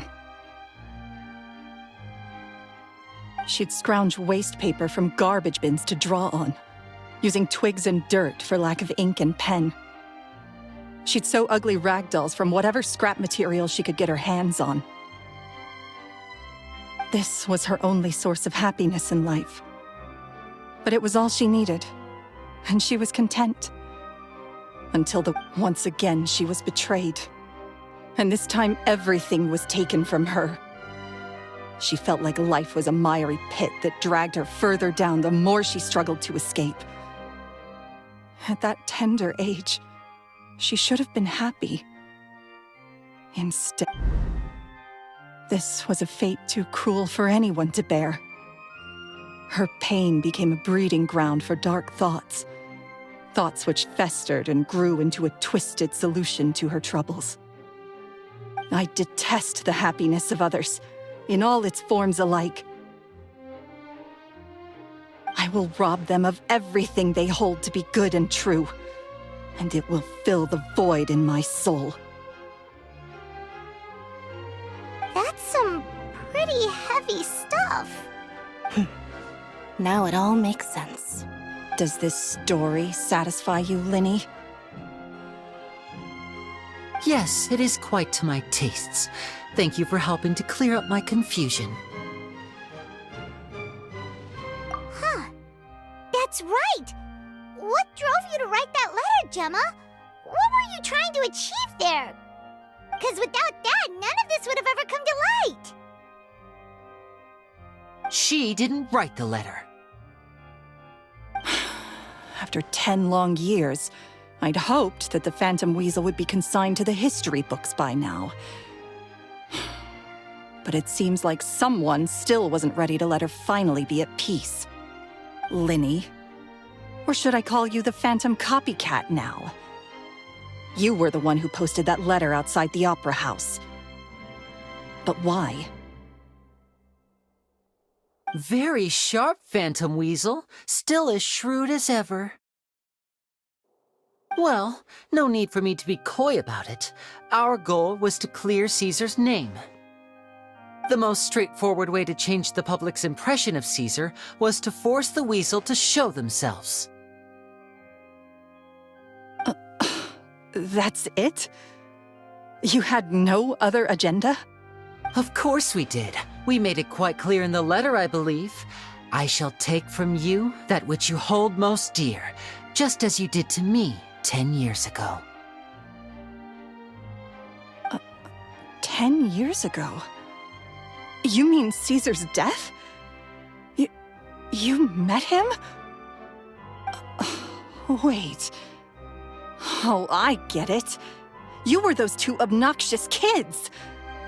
It's been so long, and you're all grown up now. I didn't recognize you. He taught you magic back then, didn't he? For what, 10 days or something? And you went to all this trouble. Why? Because you feel like you still owe him something? We remember all our debts, however great or small. 10 years ago, Caesar's reputation was torn to shreds, and his legacy was thrown out. 10 years on, and no one cares what the truth is anymore. But we did not forget, and so we came to find you. And? What exactly did you take from me? I'm still standing, as you can see. Lorenzo has admitted to everything. I'm free. Free? Do you really think so? Caesar once told me that even though the world is filled with lies and falsehoods, we must find our own truth. I think that applies to you too. Truth can take many forms, prized possessions with nostalgic value, fervent hopes and dreams, and irreplaceable people.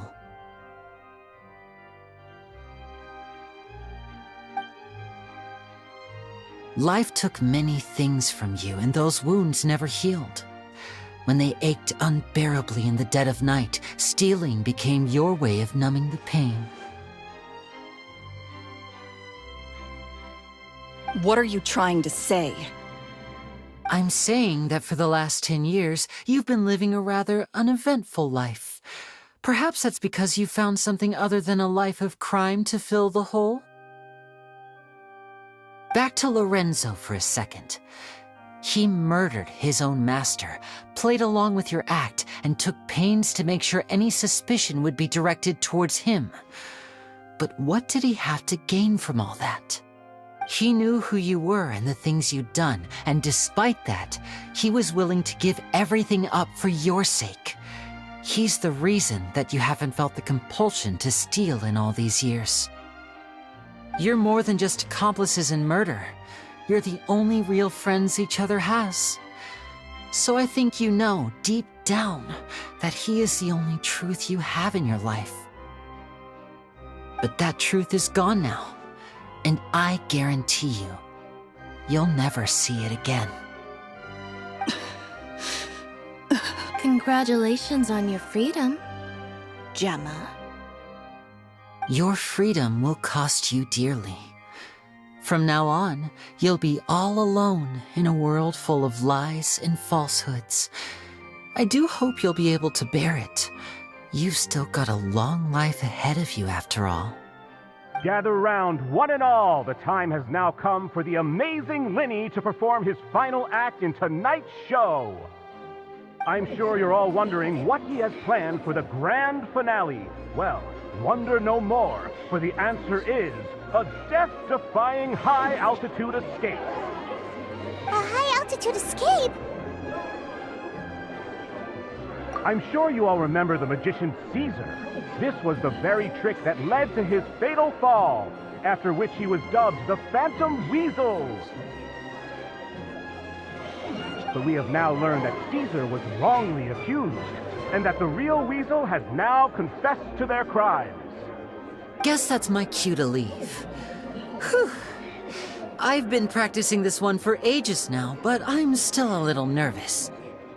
Traveler, Paimon, I hope you enjoy the rest of the show. There may be a lot of people watching tonight, but you alone are my true witnesses. Lenny, wait. You two hid a lot from Caesar. He went to his grave without ever knowing your secrets. So what about now? Are you an open book? Or are you still the same as ever? You don't have to tell lies to end up isolated and alone. One day, you'll end up exactly where I am today. Maybe then you'll finally understand. You're wrong. I'm nothing like you. So, what are we, doing now? Like Lenny said, when you're ready, let's head outside and watch the show. But what about Gemma? She'll figure out what's best for her soon enough. Oh, and if you'd like to see Lenny after the show, you know where he'll be. The usual haunt. All right. Well, let's go and watch Lenny's finale then. This trick's a pretty dangerous one, but he should be able to pull it off, right?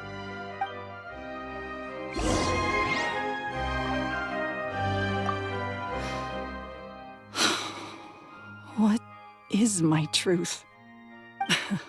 Sometimes I think I'm like a gambling addict. All I care about is winning, and it doesn't matter what's at stake. By the time I come to my senses, I'm left with nothing. Oh, if I had my time again.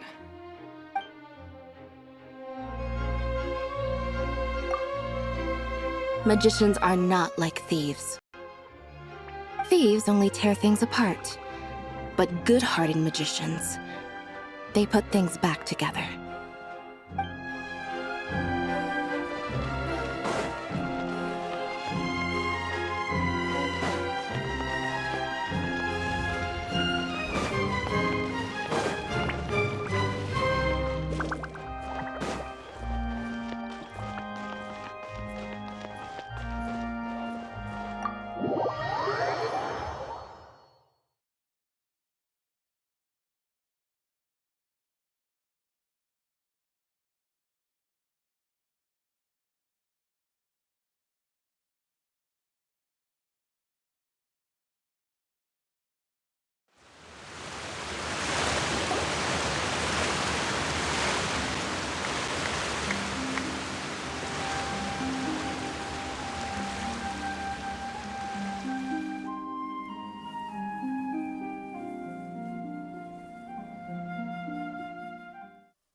Magic should be mysterious, surprising, and defy logic. Magic is hard work. Every single movement has to be practiced thousands of times. It's alright. We're used to that.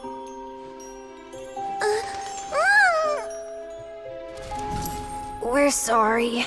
You've taught us so much, but we can't tell you the whole truth.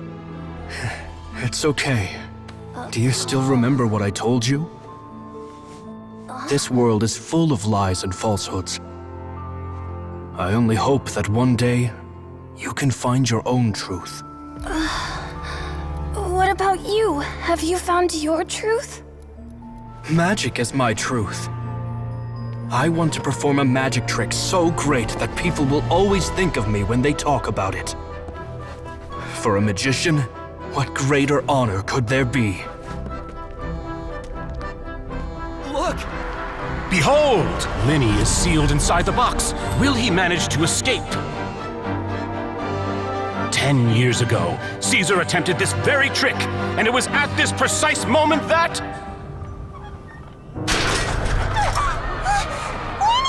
Watch out!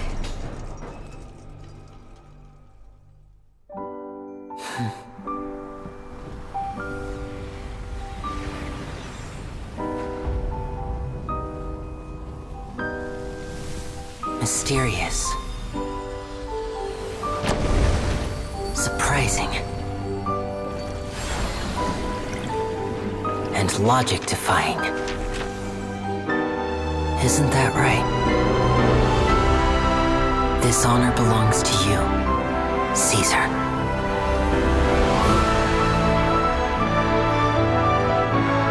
I'm just sorry it's a little late.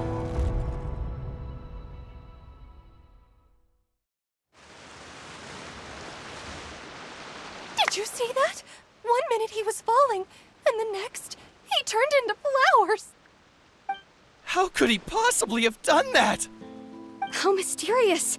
I didn't blink once. He just vanished, right in front of my eyes. What a heart-stopping magic show! This was really worth the trip. Caesar's name has finally been cleared, and Fontaine's new star magician Linny has fulfilled a wish on his behalf. Oh, I couldn't ask for a better grand finale.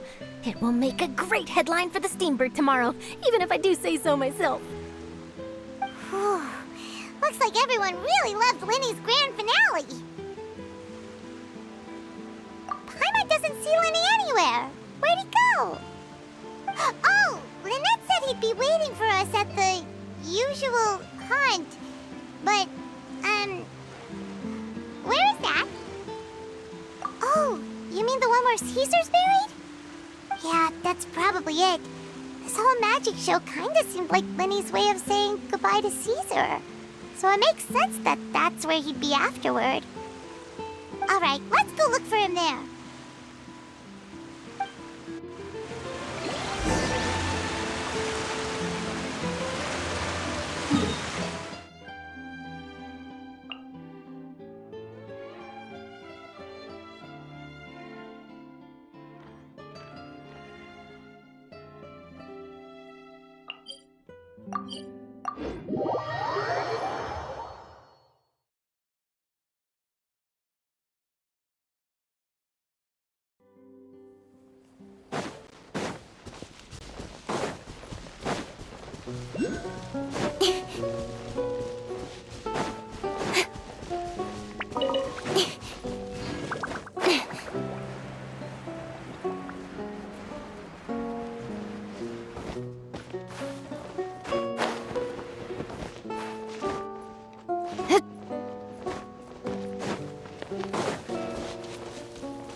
all right? Paimon was scared to death when the chain broke. Paimon was sure something had gone horribly wrong. Magic is a performance art. A magician has to get creative to keep the audience on tenterhooks. That's our job. So I tweaked Caesar's original setup a little to keep it fresh. I was honestly a little nervous during the live performance. The thought of falling, suddenly feeling weightless, seeing the sky and the ground spinning and spinning. Sometimes, I can't help but wonder what Caesar thought in those final moments. Did he regret taking Gemma and Lorenzo on? Or did he believe that it was his own slip-up right until the end? You know, Paimon's been wanting to ask you about something ever since we were in Caesar's workshop. You learned magic from Caesar once, didn't you? After I joined the House of the Hearth. To be honest, Lynette and I had an agenda when we approached him. I told you about my past before, remember? As a young boy, I survived by secretly learning magic from street performers. I'd watch their tricks and try to figure out how they were done. But I quickly realized that observation alone could only get me so far. What I saw was the polished final performance, but the rigorous training they put in behind the scenes remained invisible to me. I needed to learn how to improve my sleight of hand, hone my misdirection skills, and make niftier props. We were gifted enough that we'd made some progress by ourselves, but without proper guidance from a professional magician, we quickly plateaued. So that's why you sought Caesar out? Yes. We figured there was no harm in asking, but it took us by surprise that he was so willing to teach us. In all, we only spent 10 short days together, but he was very good to us. By contrast, we hid so many things from him. For instance, when he asked why I wanted to learn magic, I answered, "It's my passion." But in truth, there was already a lot more to the story by then. After being taken in by an aristocrat for our magic talent, then betrayed soon after, this was no longer about me doing what I loved. What amazed me was how the lie escaped my lips even as I was hesitating over whether to tell him the truth. Trust is a beautiful thing. Sadly, I'd forgotten how to trust by then. Winnie. Still worried about the way I feel? You really are a gentle soul, aren't you? But don't worry, I'm used to it now. From the mansions of the elite to the House of the Hearth, lies and selfishness have followed me and Lynette everywhere we go. After Caesar went on tour, we became busy with our missions. The next we heard of him was that he'd fallen to his death, and was now declared to be the Phantom Weasel. That night, I remembered his smile. But as I lay there, to keep secrets is to put up walls. The longer you keep them up, the less you let people in. Then, one day, you look around and realize your life is like an empty auditorium after a show, full of seats once occupied by all the people who left. But I guess that's the price we have to pay. You only realize how much someone really meant to you when you lose them completely. That's why I was so confident this would hurt Gemma. Because I felt it for myself. Yeah, cheer up, Winnie. We've had to say our fair share of goodbyes during our journey, too. But whatever happens, Paimon always believes in what tomorrow brings. Delicious food, fun toys, and the traveler by my side. Paimon just needs to focus on things like this, and all the unhappy stuff goes right out the window. You know, Traveler, doesn't that kind of make you Paimon's truth? Exactly. It's the same for me and Lynette. We are the truest thing each other has in the world, and nothing can replace that.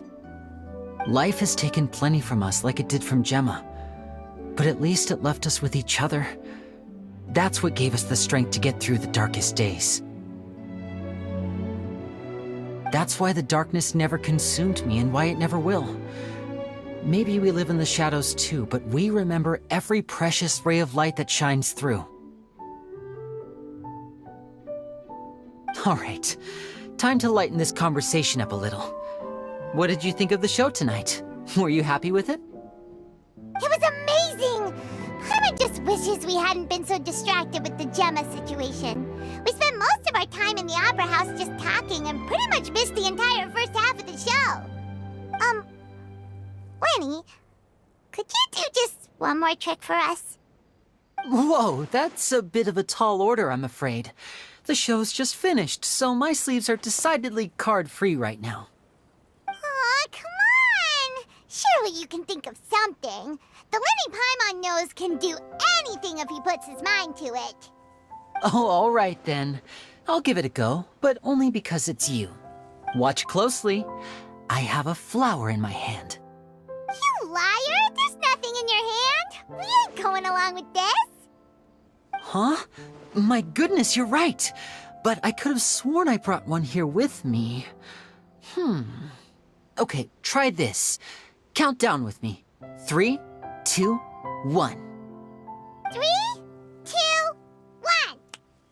1. Now, have another look around. Maybe the flowers appeared somewhere else. Really? Let's see. Wow, there it is! Oh, this is a different flower from the last time, right? This one's called, oh yeah, a rainbow rose. But more importantly, Paimon has to know how the trick is done. Please, Lenny, pretty please! Well, if you want to learn magic, you'll have to start by addressing me as teacher. Fine. Please, teacher, please! Since you asked so nicely, I'll share one little tip with you. Namely, the student of magic cannot solely rely on others being prepared to reveal their secrets. You have to observe, think, and find the answers for yourself. Is that it? Look at the time. We shouldn't linger here too long. Thanks again for coming to see my show. I bid you both good night. I look forward to seeing you again. All right, fine. See ya. Shall we head back down too? Oh, Paimon can't wait to read The Steambird tomorrow. Paimon bets Lenny and Caesar will be plastered all over it. Let's head to the Steambird's offices tomorrow morning and see what we can find out.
I'm very sorry, Charlotte, but my sister and I are quite busy today.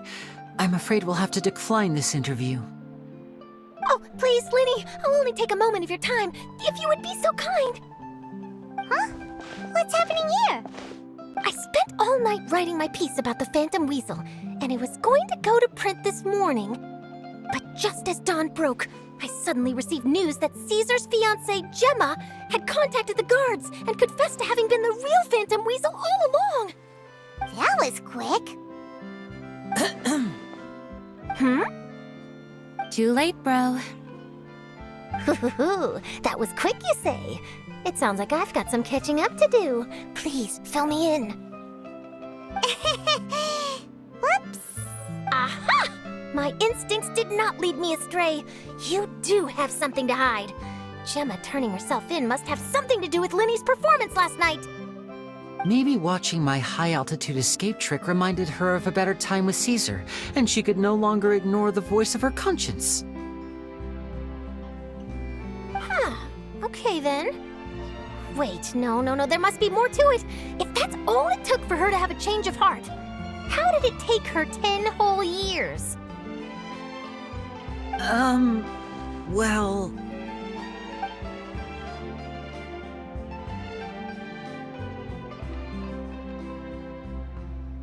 Oh, I remember now! You and Gemma were nowhere to be found after the show. What happened between you? Quickfire question! Where did you all go after the show? Oh, we went to the cemetery and Linny did a private magic trick just for us. Actually, glad you mentioned it, because that reminds Paimon, guess what? Linny started using rainbow roses in his tricks. What? I don't recall ever having received a rainbow rose from you myself. Is this supposed to mean that they're more important to you than your own sister? No, I just, What now? Oh, did Paimon say something wrong again? This is getting pretty awkward. What do we do, Traveler? Seems like this interview wasn't meant to be. Well, never mind. There's always next time. Forgive my persistence, but when there's explosive news waiting to be found, I can't turn away. The news about Gemma has already made waves, and I'll stop at nothing to get to the bottom of it all. Apparently, one of the things she said to the guards was that her final wish is to see Lorenzo one last time. There's clearly a web of complicated relationships there. Can't blame me for being curious. All right, I guess I'll leave you to continue the rest of your conversation in peace. Bye for now.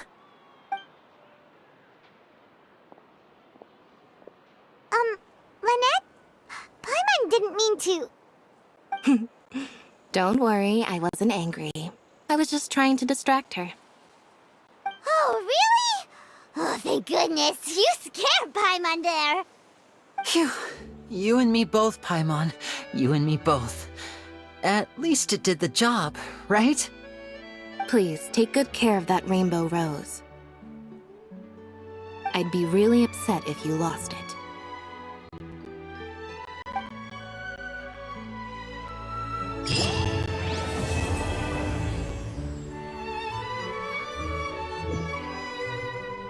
It should be fine. I'm sure it'll get...